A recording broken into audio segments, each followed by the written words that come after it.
Many B2B tech founders struggle to successfully make their first sales hire. This is largely because of a mismatch between what they think they need and what they actually need to get them from startup to scale up. As an example, founders often lean towards salespeople with the best Rolodex, or who are the most extroverted, neither of which are characteristics required for this role. So, what does right look like as the first sales hire for a B2B tech startup?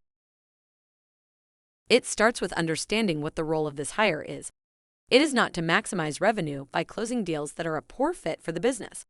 It is to create a predictable, repeatable, scalable, profitable sales process or playbook that others can follow. The creation of the playbook requires a Pathfinder salesperson who can find their way to the most optimal sales process. Not only does the Pathfinder require broader sales and marketing skills than a more typical salesperson, they are unique in their mindset and their approach to work. Those founders who are aware that they need a Pathfinder salesperson are then often unaware of the skill sets unique to the Pathfinder. This is then all compounded by the challenges of dealing with a pile of resumes, and without knowing what makes a Pathfinder, many great candidates are cast aside without interview. That's why we have developed the Right 5. We have defined the must-have vocational and deep mindset skills that are part of every successful Pathfinder and have developed an assessment that qualifies candidates as Pathfinders or non-Pathfinders. Automating the assessment process saves you time and money by ensuring you only have to deal with those candidates who qualify as Pathfinders, ultimately increasing your speed to market. So what does this look like? The process starts when a client signs up. Note how we ask for a logo and the title of the role you are hiring for. We do this to ensure brand continuity for your candidates.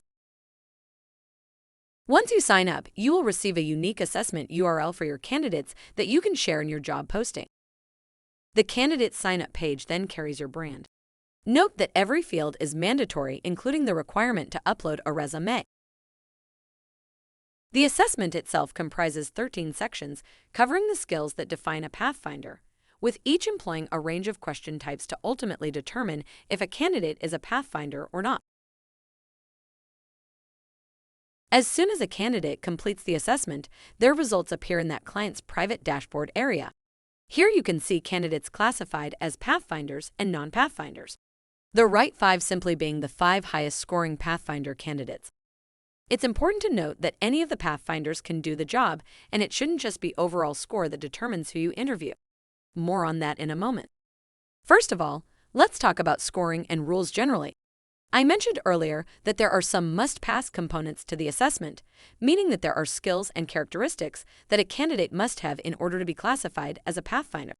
And to be considered a Pathfinder, a candidate must have all of these skills. By way of example, look at the candidate Terry Alcock. She has a higher overall score than some of the Pathfinders, yet she's classified as a non-Pathfinder. Let's check out why that might be. She scores really well across the board, but you can see she misses big time on a section called Thrives on Ambiguity. This is a must-pass component for a Pathfinder. The first sales hire in a B2B tech startup is, by definition, going to have to deal with masses of ambiguity in figuring out how to create your ultimate sales process. Remember, there is no playbook yet. The role of the Pathfinder is to figure one out. So how can you use the dashboard to decide which Pathfinders to interview? There are several tools available, but I'll just illustrate a few. Remembering that any of the Pathfinders can do the job, you can simply compare two Pathfinders to see how their skills stack up.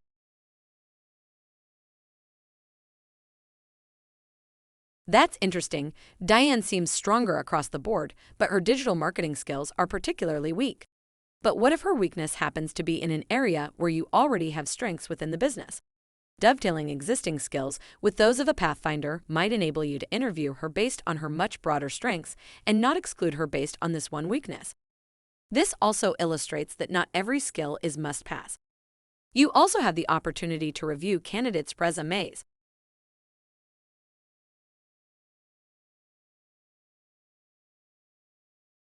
And then location may be a factor.